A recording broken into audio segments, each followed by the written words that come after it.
诵单词5个，字贴练字50个。这是给做事拖拉的女儿安排的时间管理器。它不仅是个时钟，也是闹钟，还是个计时器。像平时孩子看书、做个口算，都可以设置时间。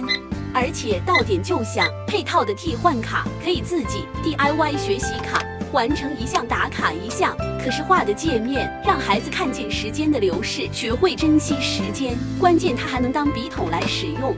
家里有拖延症的孩子，一定要给他准备一个。